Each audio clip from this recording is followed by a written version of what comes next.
Alors, ce que je vais commencer, c'est d'abord un tout petit rappel de l'analyse technique pour mettre tout le monde raccord. Ceux qui sont très versés dans l'analyse technique vont un petit peu pouvoir dormir tranquillement, puis on les réveillera au moment où on va parler des cryptos. Et ceux qui sont très à l'aise dans les cryptos, je ne suis pas là pour vous faire un exposé sur qu'est-ce que c'est qu'une surjection par rapport à une injection qui fait que la preuve de travail, elle est correcte dans un sens, mais elle est impossible à faire à la main. Donc on va passer les détails techniques, on va regarder est-ce qu'on peut trader des cryptos, pourquoi, comment. Donc d'abord, je rappelle quand même pour cadrer les choses, qu'est-ce que l'analyse technique? Notre but, ce n'est pas purement, je dirais, intellectuel, c'est quand même de gérer des capitaux. Hein. À la fin, c'est capter des écarts de cours pour avoir une somme de résultats positifs supérieure aux pertes. Il y aura des pertes. Si vous voulez pas de pertes, il ne faut rien faire, c'est clair. Le but, c'est d'avoir la somme des gains supérieure à la somme des pertes par captation d'écart de cours. Alors, captation d'écart de cours, c'est du français. On va le dire en anglais, trading. Gérer des capitaux sous forme de trading, c'est capter un écart de cours. Quel que soit le revenu attaché, il n'y a aucun revenu attaché. Si vous faites du trading sur les commodities, il n'y a aucun revenu. Donc, on capte des écarts de cours. On va, comme vous l'avez dit, cher monsieur, on va uniquement s'intéresser au prix, aux prix. Hein, tout l'historique de prix, même celui qui a 20, 30, 40 ans, peut nous servir. On n'est pas comme Markowitz à ne garder que le dernier prix en considérant que l'avant-dernier a perdu toute information. On va regarder l'intégralité de l'historique. Et en fait, l'analyse technique, pour faire simple, on ne va pas se la jouer Sorbonne, hein, bah, c'est une boîte à outils, point barre. Une boîte à outils. Alors, je ne vous dis pas que les outils sont bien rangés.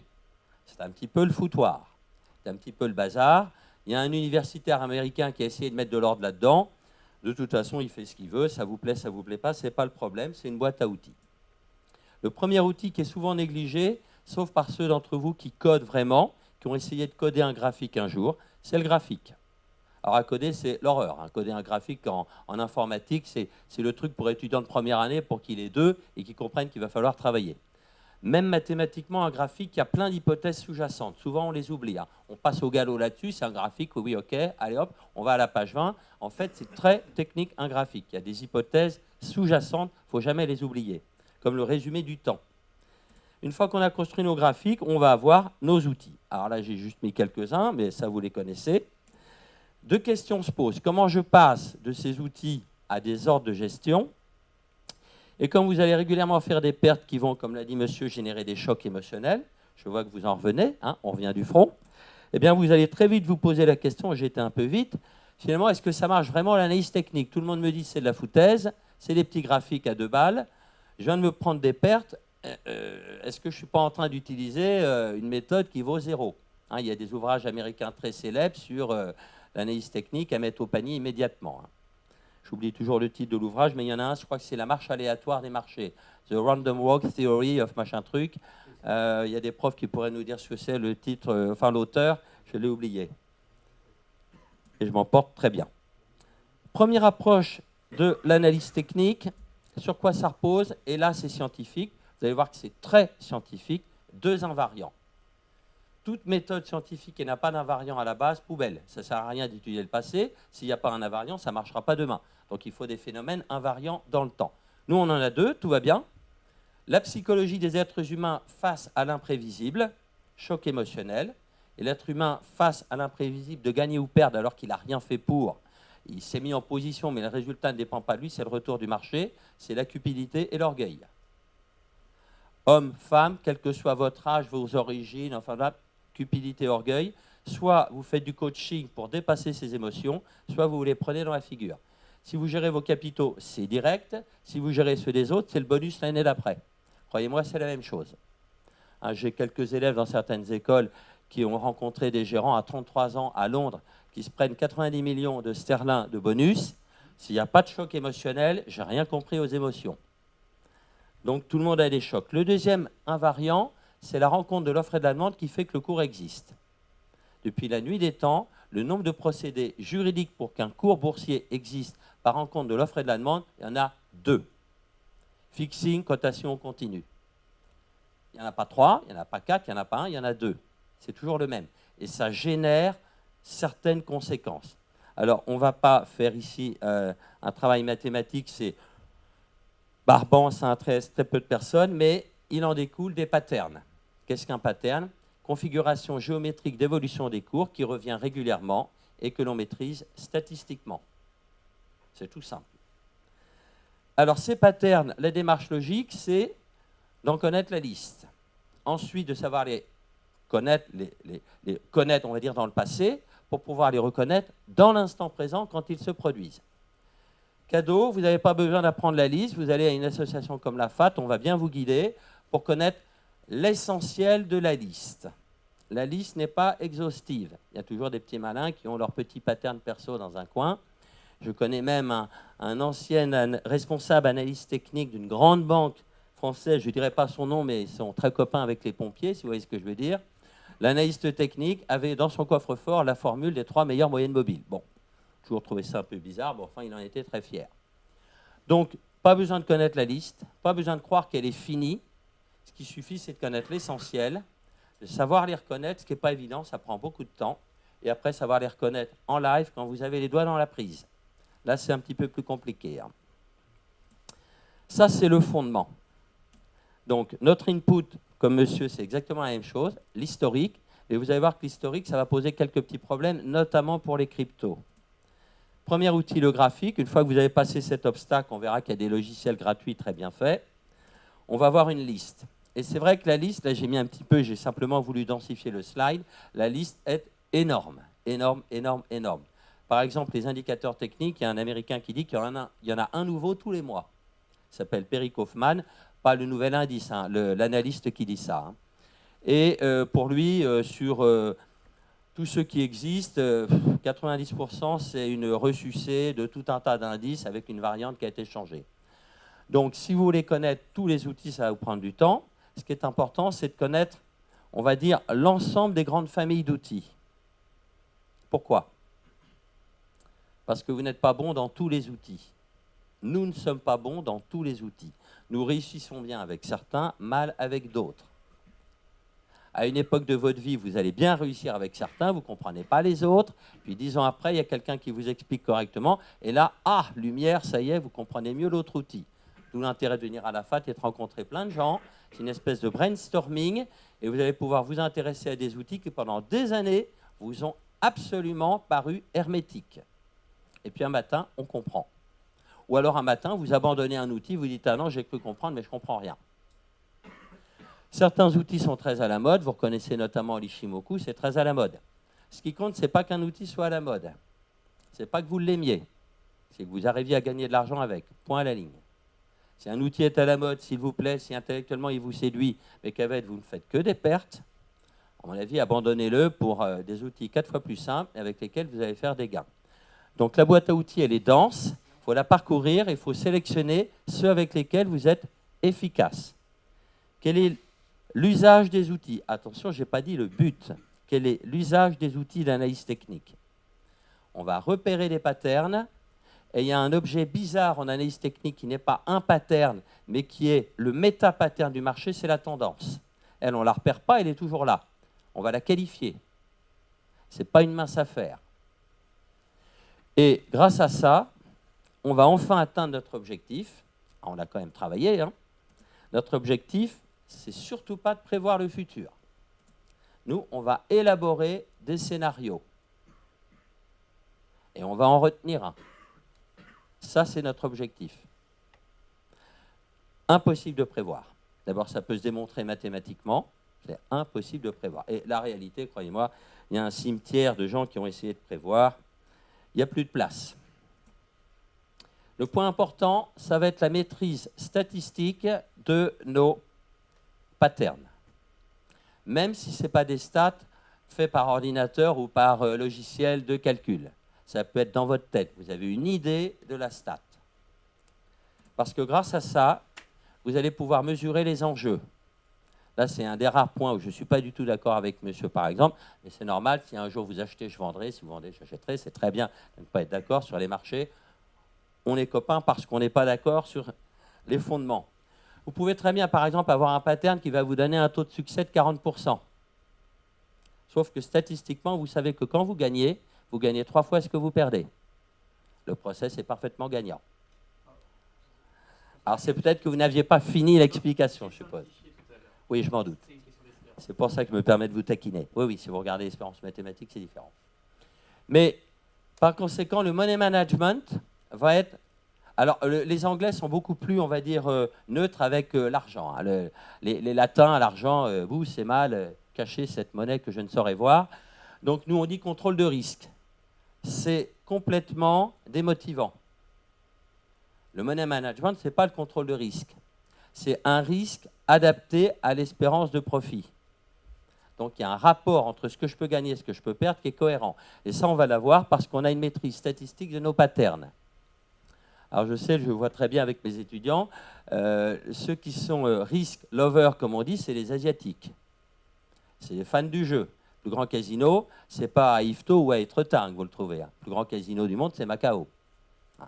Les Asiatiques sont fans du jeu. Sur les marchés, ils sont fans du jeu. Donc, pour eux, le risque, ce n'est pas un problème.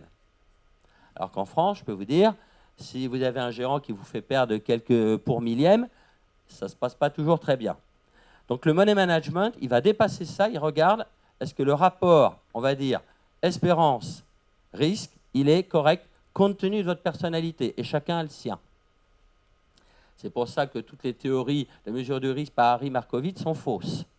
Parce que lui, il a voulu définir un risque pour tout le monde. Alors qu'avant Harry Markowitz, on ne faisait pas de mathématiques, on faisait, on va dire, de la finance comportementale. Chacun avait sa limite à la souffrance. Comme dans la vie d'ailleurs, il n'y a pas deux personnes qui ont les mêmes limites à la souffrance et qui souffrent autant pour deux choses identiques. Hein. Donc l'important, c'est vraiment de bien connaître les patterns parce que ça va vous amener à la pierre, on va dire, angulaire du trading, c'est de maîtriser votre risque. Je reviens rapidement sur le côté imprévisible des marchés. Il y a 3 types d'opérateurs sur les marchés. En fait, vous avez les acheteurs, les vendeurs et les observateurs. Les observateurs, c'est des gens qui ne vont pas agir à l'instant T, mais qui sont motivés à agir si le cours bouge. Au niveau où est le prix, ils ne vont pas agir. Acheteurs et vendeurs, ils viennent d'acheter, ils sont en train d'acheter ou ils vont acheter. Les observateurs, ils sont motivés. Il faut que le prix commence à bouger sérieusement. Mais ce qui se passe, ça les concerne quand même. Hein. Je répète, ils ont quand même les doigts dans la prise. Hein. Alors, forcément, l'acheteur, c'est qu'il a une idée du futur, ça va monter et dans un certain temps. Évidemment, le vendeur, il a exactement l'inverse. Sinon, il y a un problème. C'est un philanthrope, il aura une vie intense mais très brève. Donc, il y a une absence de consensus. C'est le b.a.-ba sur les marchés financiers.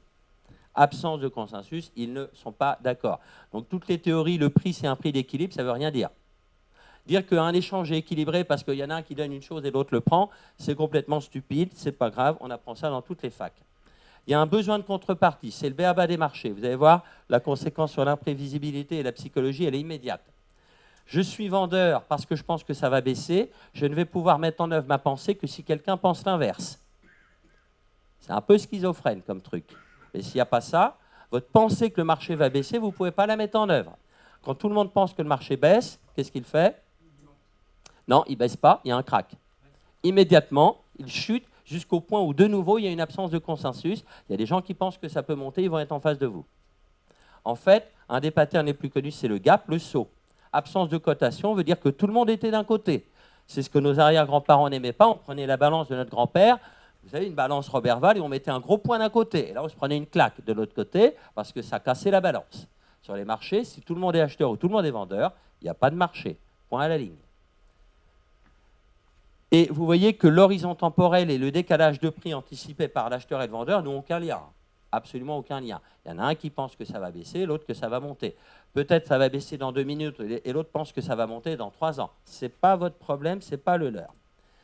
Donc la conjonction des deux nous amène un futur totalement imprévisible. De plus, on peut démontrer que être prévisible, ça serait un outil mathématique qu'on n'a pas ici. Mais là, il faudrait rentrer dans le langage mathématique. Je vais m'épargner et vous épargner ça. Mais il est anticipable, d'où la possibilité d'élaborer des scénarios. Mais ce ne sont pas des prévisions. C'est un objet mathématique beaucoup moins compliqué, donc beaucoup plus accessible, donc moins casse-figure. Alors, le vendeur, il pense que ça va baisser. Il n'en est pas certain et régulièrement, le marché va lui montrer qu'il est une andouille. Le marché n'a pas baissé. Donc, il pense, mais il sait que ce n'est pas quand même gagné. L'acheteur, il aime. Il pense, mais ce n'est pas gagné d'avance. Il en résulte des émotions. soit quand il gagne, ce n'est pas les émotions les plus constructives d'ailleurs, parce que du coup, il marche sur coussin d'air, il va droit à l'échec quelques temps après, et quand il baisse, bah, c'est évidemment des émotions totalement négatives. Il y a eu des travaux en finance comportementale. Quand vous gagnez, ça génère une perte de contrôle de vous-même, mais ça ne vous satisfait pas. Quand vous perdez, ça vous rappelle tous vos échecs passés dans la vie. Parce qu'une perte d'une somme d'argent, ça se rattache à rien. Donc le cerveau humain va essayer de le rattacher à quelque chose qui sont tous vos échecs dans la vie. Donc il vaut mieux faire du trading jeune. Hein. Si vous faites du trading vieux et des échecs dans la vie, vous avez un petit stock derrière le dos. Donc voilà, en résumé, on a des fondements qui sont extrêmement solides, deux invariants, des patterns statistiques qui n'ont jamais été invalidés par les détracteurs de l'analyse technique. Ils ont fait des invalidations, mais qui ne tenaient pas la route. Ils avaient globalement, dans les années 60, vous trouvez ça dans la littérature, ils n'avaient pas très bien compris ce qu'ils essayaient d'invalider. On a une boîte à outils, simplement. Il ne faut pas dire que c'est une espèce de théorie, c'est une simple boîte à outils. Et on va exploiter statistiquement nos patterns. Si vous aimez les mathématiques compliquées, les algorithmes compliqués, vous avez de l'argent à perdre à coder, vous pouvez vous amuser à mesurer les fréquences. Personnellement, je trouve hyper casse-figure d'acheter des bouquins qui vous donnent des calculs de fréquences passées, des patterns. Il y en a un très célèbre, je ne vais pas dézinguer le monsieur qui l'a écrit, hein, Laurent, on le connaît bien, un Américain, mais les gens qui vous vendent des calculs de fréquences, méfiez-vous, ils cherchent à rentabiliser leurs travaux à un bouquin qui vous coûtera 40 €. Alors, le point important, c'est de voir un peu à quoi s'oppose l'analyse technique. Ça s'oppose au fondamental. Pour nous, l'information, elle est dans les cours, elle est dans les prix. Pas uniquement le dernier et l'avant-dernier, mais tout l'historique des prix. On va extraire la petite partie d'information que contient un prix dans le lointain. Alors que l'analyse fondamentale vous dira, dans le passé, il n'y a rien à gratter. Passez votre chemin, oubliez-le, tout est dans le présent, voire on va essayer d'avoir une petite idée du futur. Donc il y a deux grandes approches, c'est Benjamin Graham 1933 et Harry Markowitz et tous ses enfants, les 2 F et les 3 M, Fama, French, Modigliani, Merton, Miller. Tous prix Nobel. OK, quand vous regardez les résultats de la gestion, que ce soit active ou passive, bah vous apprenez au détour. J'ai atteint l'âge où mes copains qui font de l'analyse financière commencent à me le dire. Beaucoup de gérants ont le téléphone d'un analyste technique. On l'invite à déjeuner, puis on lui demande discrètement à la fin du repas, tiens, tu me conseilles d'alléger sur quelle valeur? Donc croyez-moi, il y en a un paquet qui commence à remettre un peu en cause, et j'aurai même des anecdotes croustillantes sur certains d'entre eux qui trouvent bien dans la gestion fondamentale un point. Ça se vend très bien. Le discours de l'analyse fondamentale est particulièrement vendeur. Le discours de l'analyse technique est beaucoup plus difficilement vendeur, ça c'est vrai. Alors quelles sont les conditions de mise en œuvre d'une bonne analyse technique? Et là, vous voyez que je prépare le terrain pour la deuxième partie, les cryptos. Ben, on a besoin d'historique de qualité.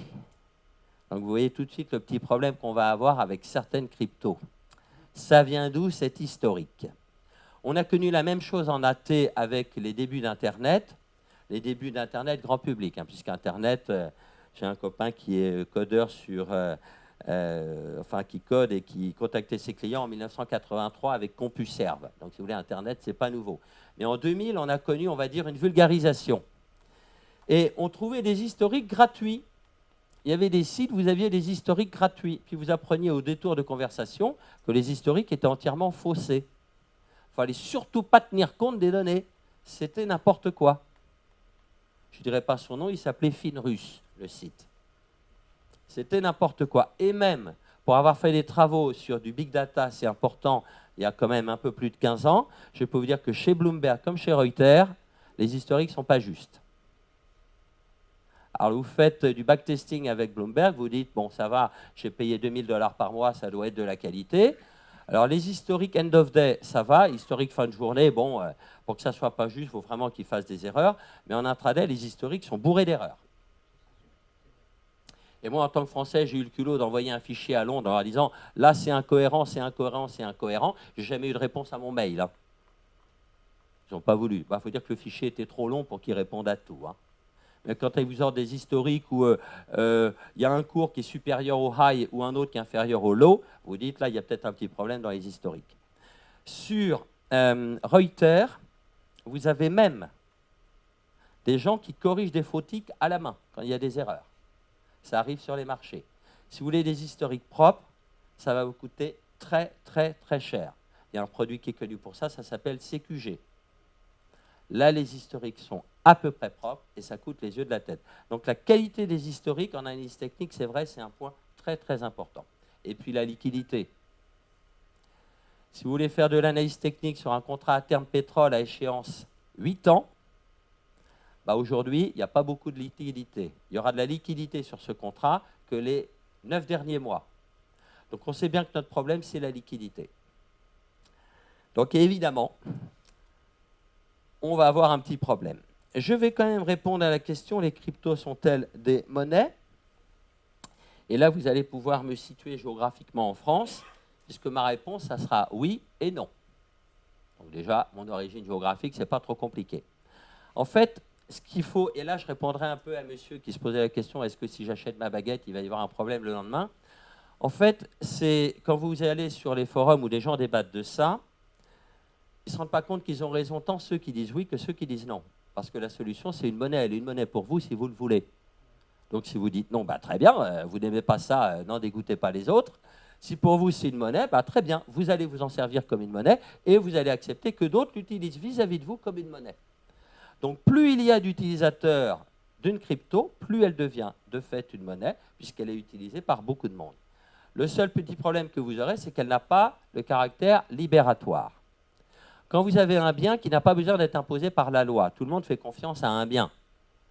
Prenez n'importe quelle personne dans la rue, vous lui offrez un lingot, et il y a à côté un chimiste qui certifie que le lingot est plein et pas rempli de zirconium et que c'est de l'or. Il y a assez peu de gens qui vont dire non, ça ne m'intéresse pas, je ne peux rien m'acheter avec. Vous allez trouver une raison, le stocker, l'échanger, n'importe quoi, vous allez le garder. On n'a pas besoin de vous obliger à accepter le lingot comme monnaie. Tout le monde va l'accepter et donc le lingot va pouvoir éteindre n'importe quelle dette. Si maintenant je vous donne un bout de papier avec une photo de quelqu'un qui a signé, même si c'est Georges Clooney, vous n'allez pas l'accepter pour éteindre une dette. Si l'État vous dit tu dois l'accepter sinon tu vas en tôle, à ce moment-là, il acquiert un pouvoir libératoire.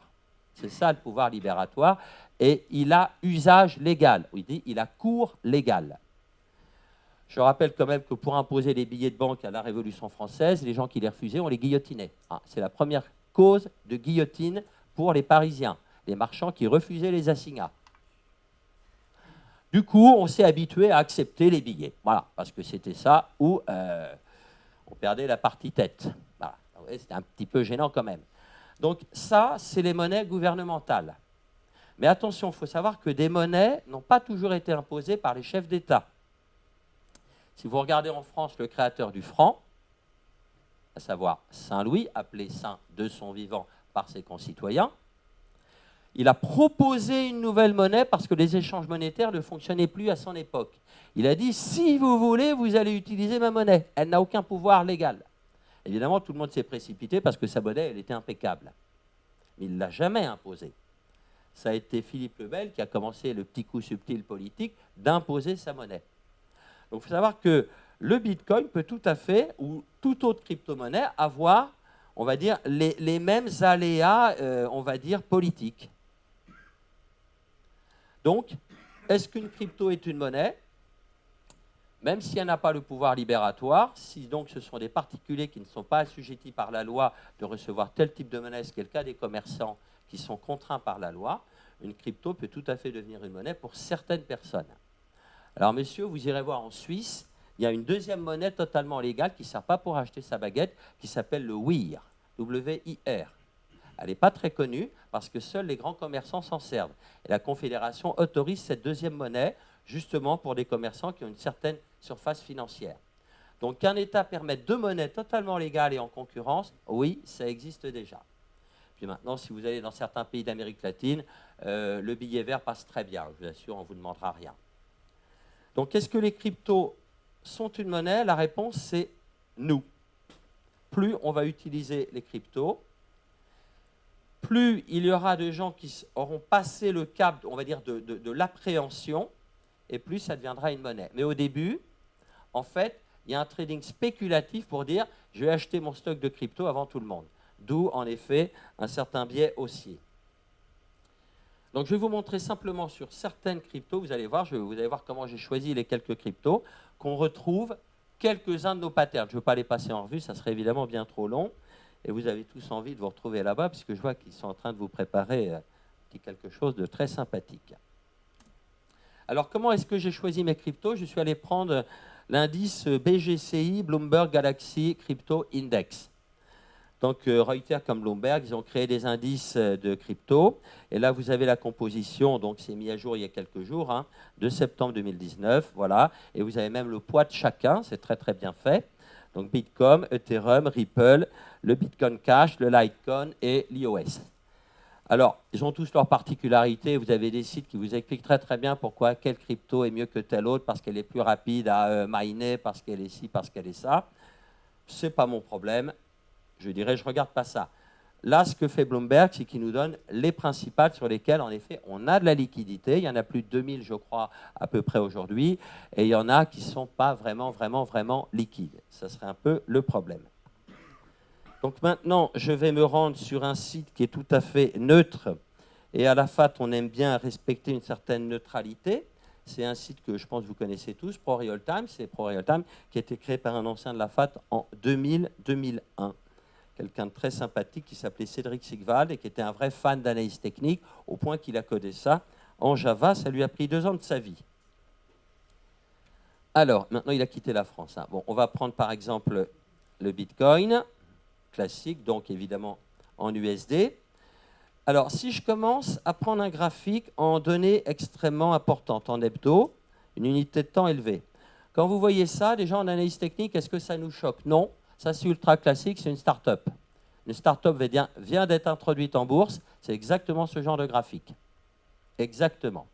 Vous pouvez prendre des start-up introduites en bourse en 1902, en 1937, en 1954 ou en 1972 ou en 1993 comme Microsoft, vous allez avoir ce genre de graphique. Qu'est-ce qu'on fait dans ce cas-là en analyse technique? Bon, déjà, on dit c'est un peu jeune ce marché, je vais attendre que ça se stabilise peut-être. Et puis surtout, on ne va pas le regarder en échelle linéaire. On va le regarder en échelle logarithmique. Et là, évidemment, ça change totalement la donne. Est-ce qu'il y a eu un crash sur les cryptos en 2018? Non, il y a une petite correction. Si le marché repasse ses plus hauts, de combien peut-il monter? Est-ce qu'il peut monter à 40 000? Pas de problème. Je ne dis pas que ça va se faire, je ne fais pas une prévision. Je dis, est-ce que ce scénario est plausible? Oui, parfaitement plausible, puisque c'est un actif très récent. Et on sait bien qu'en début de vie d'un actif, les variations sont complètement dingues par rapport à ce qui se passe après. Donc nous, on a quelques critères en AT, on va vous dire, quand l'amplitude entre le plus haut et le plus bas est supérieure à 6, lorsqu'on est au-delà de 6 ans, regardez toujours votre graphique dans les 2 types d'échelles, linéaire ou alors logarithmique. Et là, en logarithmique, ça calme un peu la discussion hein, sur le caractère casse-figure de la crypto. Bien évidemment, en money management, ça ne veut pas dire que vous allez tout miser sur ce cheval. Hein. On est bien d'accord. La diversification, ce n'est pas propre à Harry Markowitz, c'est vieux comme le monde. Maintenant, est-ce que je vais retrouver d'autres patterns que, on va dire, le caractère un petit peu exubérant d'un démarrage? Alors, je vais juste vous en montrer quelques-uns. On va pas tous les prendre en revue, mais des patterns qu'on aime bien. Déjà, les supports. Vous n'aurez aucun problème dans les grandes unités, les moyennes, les petites et toutes petites, à trouver des supports qui marchent impeccablement, des résistances qui marchent absolument impeccablement. Trouver des scénarios en bougie japonaise. Là-haut, il y en a eu un absolument impeccable. On a eu un avalement baissier, il était impeccable. Alors vous allez me dire, oui, mais on vendait un peu tard. Oui, mais enfin, de toute façon, derrière, ça a continué à baisser. Hein. Le but, ce n'est pas de vendre un peu tard, le but, c'est de vendre au bon moment.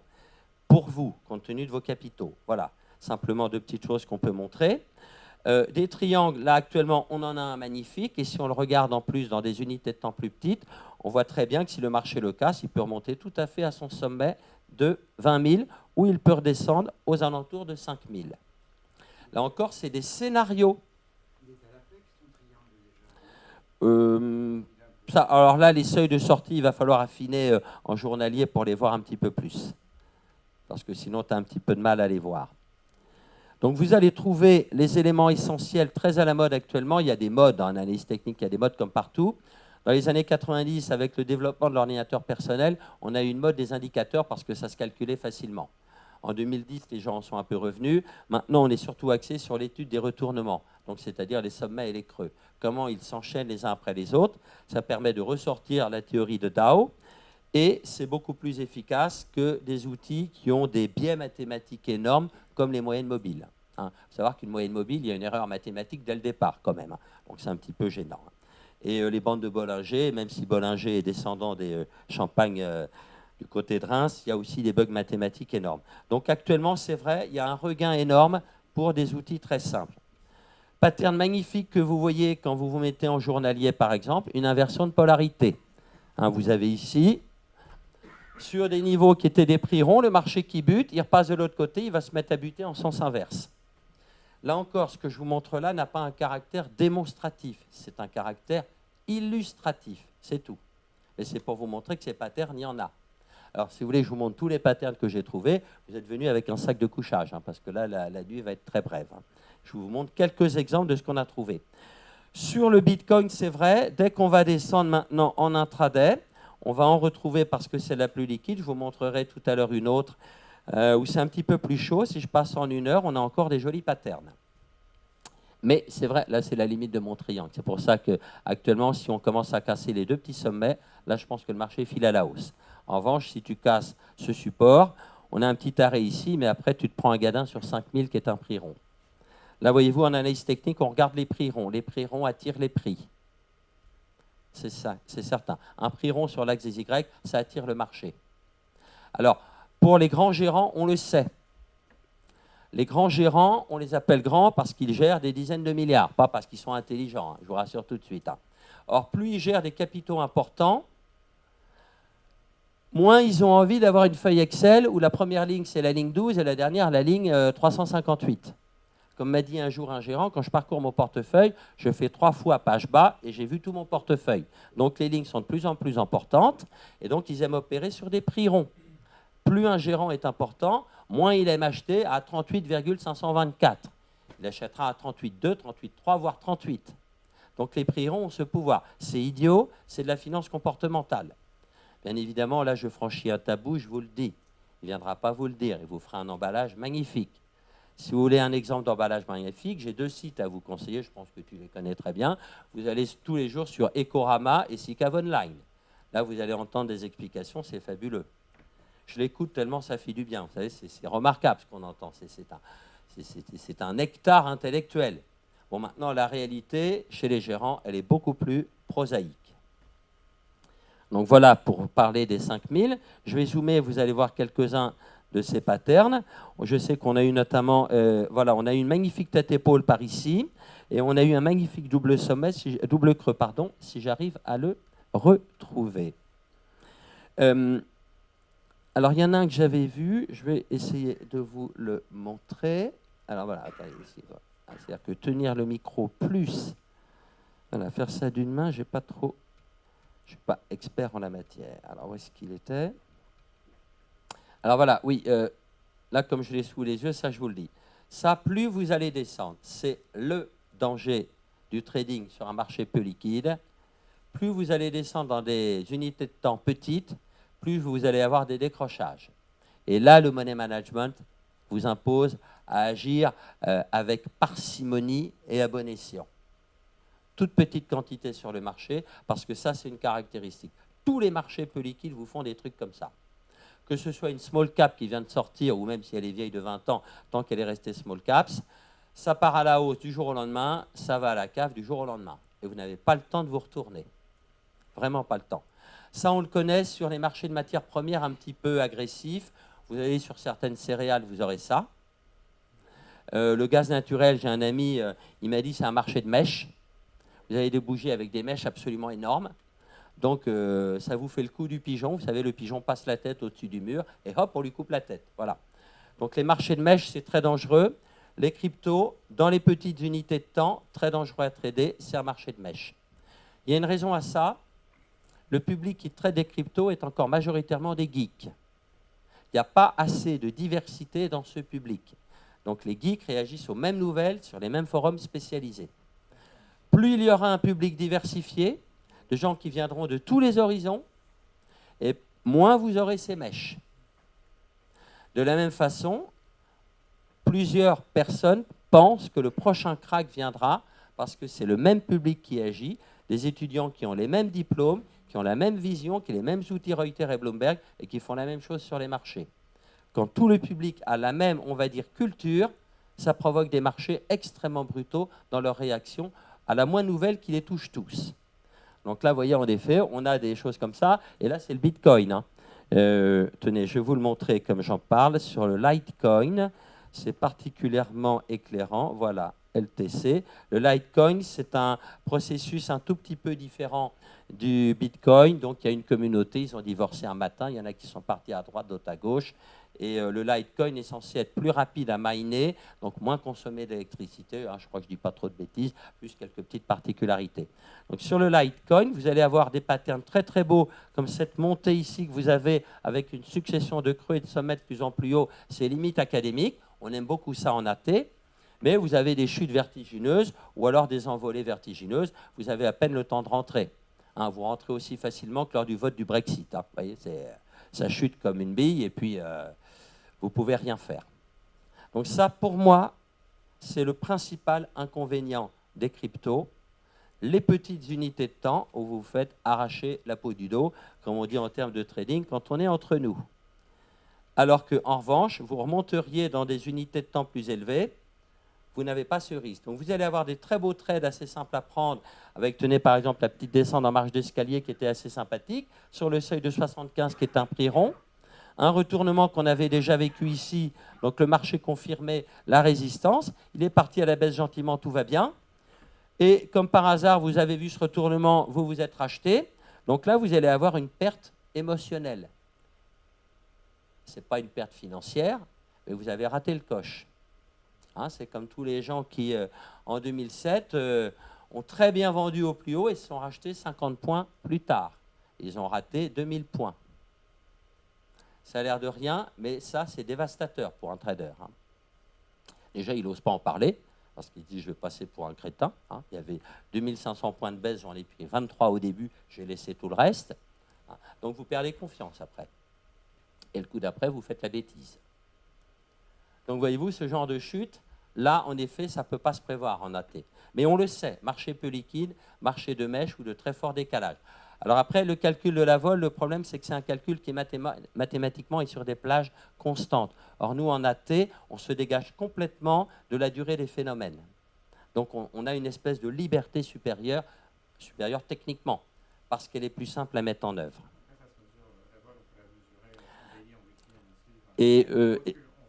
Absolument. Et certains ont leur petite formule privée de calcul de la vol, bien évidemment. C'est de bonne guerre. Alors, il y avait un autre pattern que j'avais vu qui était aussi sympathique.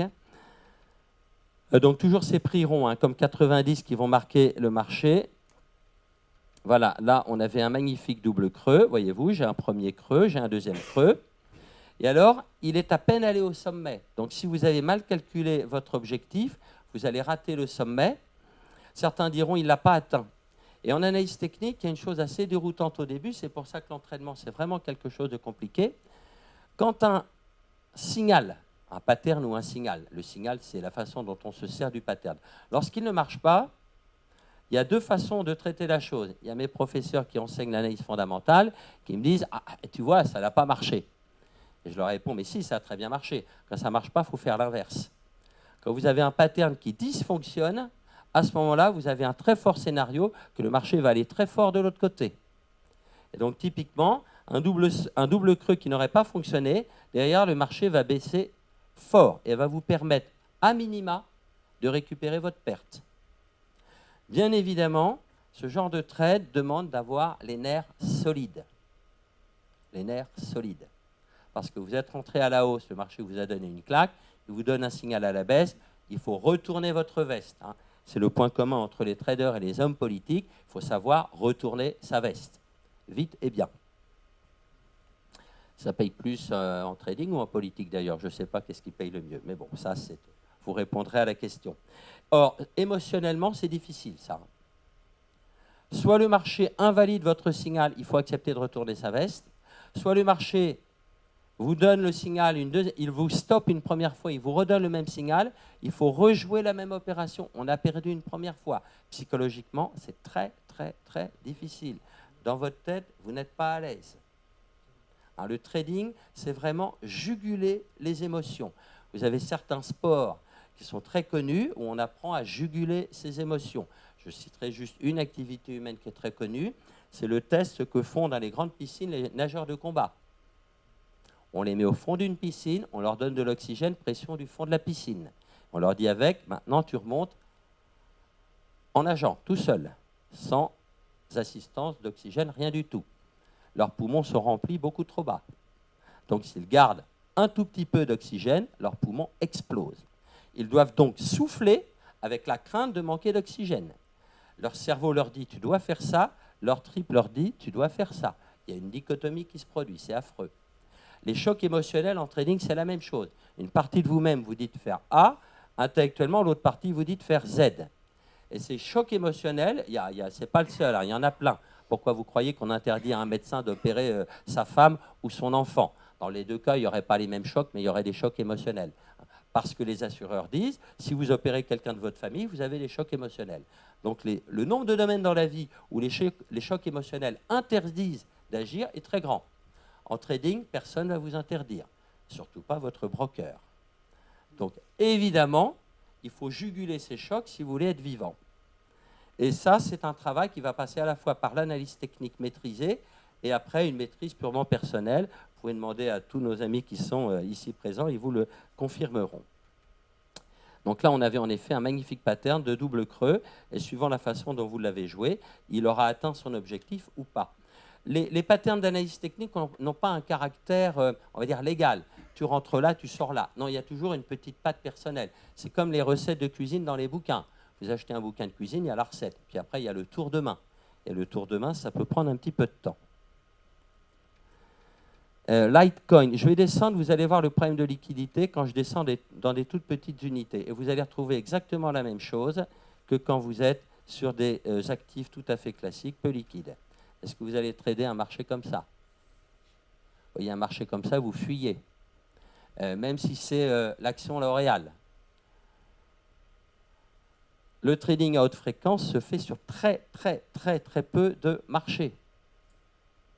Tout simplement parce qu'il y a très peu de marchés qui supportent un trading où l'unité de temps, c'est l'instant. Et le trading à fréquence élevée, mais pas haute fréquence, ne se fait que sur très peu d'actifs. La plupart des actifs, c'est absolument pas possible. Vous allez avoir un manque de liquidité, ou vous allez avoir des trous dans tous les sens, et vous ne pouvez rien faire, analyse technique ou pas. Donc la première chose en analyse technique, c'est de mettre plus de cotations dans vos bougies. Comment mettre plus de cotations dans une bougie? Il suffit de remonter la temporalité d'observation des cours. C'est très simple. Donc, si la bougie elle est illisible en 3 minutes, vous passez en 15, en 20, 30, 4 heures, une semaine, un mois, si vous préférez. Bien évidemment, vous ferez beaucoup moins d'opérations, on est bien d'accord. Donc, il va falloir mettre le curseur au bon endroit. Mais ce n'est pas un problème. Donc, ce que j'ai vu dans les cryptos, un petit peu parce que si vous voulez poser une ou deux questions, je suis tout à fait à votre disposition, c'est on retrouve globalement tous les patterns de retournement des prix sur des prix fixés, la loi de Dow. Je ne vous l'ai pas montré, mais on mettrait du RSI, il marcherait bien à condition d'aimer le RSI. Le RSI fait partie des poubelles de l'histoire de l'analyse technique. Il y en a qui aiment, il y en a qui détestent, il est très connu. Personnellement, je suis plutôt fan du RSI. Vous pouvez le mettre, il marche bien. Mais le seul problème, analyse chartiste ou analyse technique statistique, ou les méthodes comme Ishimoku ou autres, c'est la liquidité. Historique de qualité, ça vous voyez ça avec votre broker. Et c'est d'avoir des bougies dans lesquelles il y a suffisamment de cotation. Donc des bougies dans lesquelles il y a suffisamment de cotation, renseignez-vous. Alors vous entendrez parler, les gens aiment bien des chiffres un peu comme ça, qui font joli, 144 ticks, parce que 144 c'est 12 fois 12. Bon, enfin, si vous en mettez une centaine, déjà c'est bien. Et donc très vite, pour beaucoup de cryptos, ça va vous mettre dans des unités de temps, 4 heures à minima. Et encore, une vingtaine de cryptos max. Vous voyez, le Bloomberg Galaxy Crypto Index, il y a 6 cryptos dedans. Ou alors, vous jouez sur les contrats à terme. Enfin, il y en avait 2, il n'y en a plus qu'un, il y en a un qui est défunt. Et j'ai une petite idée que si les marchés américains ont lancé à un certain moment donné un contrat à terme, c'est que ça a permis à des vendeurs de vendre des quantités beaucoup plus élevées qu'ils n'auraient pu vendre cash. Et comme ils avaient le cash derrière eux, c'était des ventes protégées. Donc c'est sûr, ça a été assez facile pour eux. C'était une belle opération. Je pense que ces marchés vont redémarrer dès qu'il y aura encore une fois de la liquidité. Et encore une fois, alors là, tous ceux qui sont un peu geeks le savent, vous savez qu'on a vu une corrélation très forte entre la liquidité et la hausse des cryptos et le nombre de messages sur les forums spécialisés.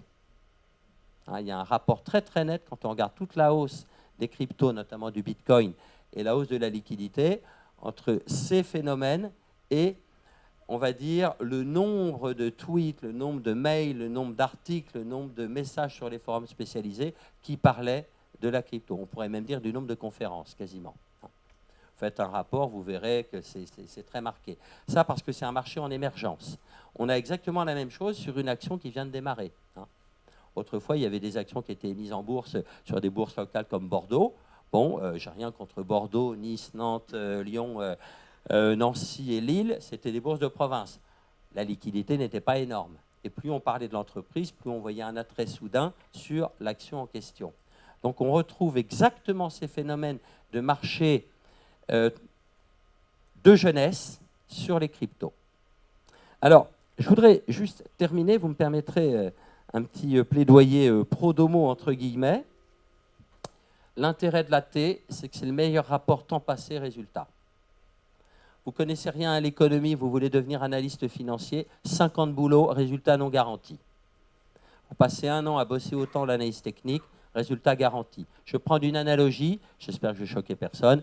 Vous voulez apprendre l'anglais, l'allemand, l'italien, le russe. Quelles sont les 2 langues où l'effort est moindre pour commencer à parler un petit peu? L'anglais et l'italien. Attaquez-vous à l'allemand et au russe, ça va être très dur. Maintenant, et c'est pareil pour l'AT, vous voulez parler couramment ces 4 langues, c'est des années de travail. Donc l'AT, vous allez très vite acquérir un début de maturité, un début de maîtrise, mais après, vous n'avez pas fini de vous entraîner. Ça, ne l'oubliez pas. C'est donc pour ça que la FAT, elle est là. On est une association quand même depuis 1990, et je peux vous dire, il n'y a pas d'année où je n'apprends pas des choses en rencontrant telle ou telle personne. Moi, je suis rentré en 93, j'ai fait l'école de la FAT en 95. Depuis, j'y suis toujours. Je rencontre plein de gens qui m'apprennent des tas de choses. Et j'espère, au moins c'est ce qui me motive pour être à la FAT, que je leur apprends 2-3 choses de temps en temps. Donc, bienvenue à la FAT. Et puis, bon succès sur les cryptos.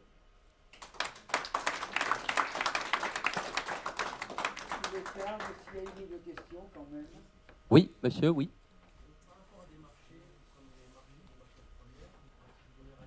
Oui, oui, oui, absolument. Alors, c'est un peu la même chose. Les céréales, vous avez un truc qui est génial sur les céréales. Les matières premières, c'est le seul domaine où une analyse fondamentale sert à quelque chose. Pourquoi? Parce que ça va vous mettre un prix maximal au-delà duquel il y a un problème côté de la demande. Le jour où vous paierez votre café au Starbucks 54 €, croyez-moi, vous allez vous mettre au thé, à la verveine ou à autre chose. Et maintenant, le jour où vous paierez votre café 10 centimes, les producteurs, ils arrachent les plants de café, ils plantent autre chose. On connaît très bien les cycles. Ils ont été étudiés depuis des années. N'importe quelle personne qui travaille sur le café et le thé peut vous dire combien de temps ça prend de reconvertir sa production d'une matière première dans l'autre. Donc, on a des rappels à l'ordre. Alors, ils sont énormes, ils sont brutaux, mais il y a des rappels à l'ordre. En dehors de ça, quand vous êtes dans la zone au milieu, c'est très, très, très compliqué. Mais on peut faire du trading à condition d'avoir les reins solides. Simplement, on va dire, vous n'allez pas débuter un trading sur les matières premières. Personnellement, je préfère les marchés visqueux. Qu'est-ce que j'appelle un marché visqueux? C'est un marché comme un marché d'indices boursiers.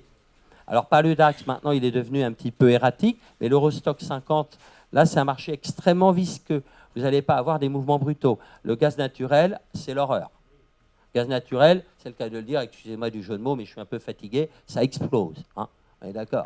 Donc, évitez des tradings sur les matières premières. Mais vous avez la même chose. Alors, moi, ce que j'attends sur les cryptos, s'il y en a que ça intéresse des geeks, moi, j'attends des gens qui me font des études fondamentales du rapport entre une crypto et une autre, sur un plan fondamental, de l'intérêt économique.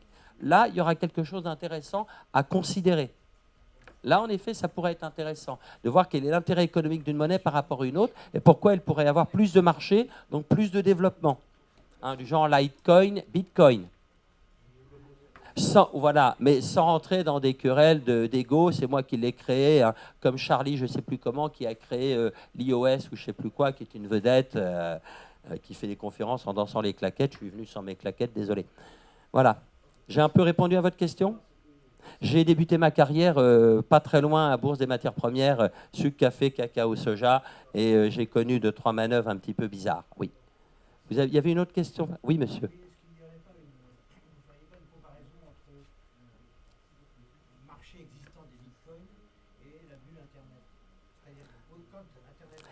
Alors, c'est même mieux, cher monsieur. Oui, oui, oui. Oui. Oui. Alors, je vais vous répondre, je vais vous faire une autre réponse. Un marché, ça n'est que des bulles. Il y a des petites bulles, des moyennes, des grosses bulles. Vous regardez Valeo. Non, pardon, excusez-moi. Valourec. Valourec, oh là là, voilà. Oui, excuse-moi, tu vois, Valeo, Valourec, j'ai confondu. Vous regardez Valourec, qu'est-ce qui s'est passé il y a une dizaine d'années? Il y a eu une envolée sur une énorme bulle. En fait, les marchés, ce ne sont que des bulles qui vous explosent à la figure. Des toutes petites bulles, c'est un petit mouvement. Des moyennes, c'est un moyen mouvement. Des grosses bulles, des gros mouvements. C'est une chose que je déplore et je le dis à mes étudiants. On dit les marchés, c'est fait pour financer l'économie. Pour moi, c'est une erreur grave. Les marchés, c'est un dépotoir de risques. Le monde réel de l'économie des biens et services se défausse des risques sur les marchés. Les marchés, c'est les poubelles. C'est un dépotoir, c'est une fosse septique.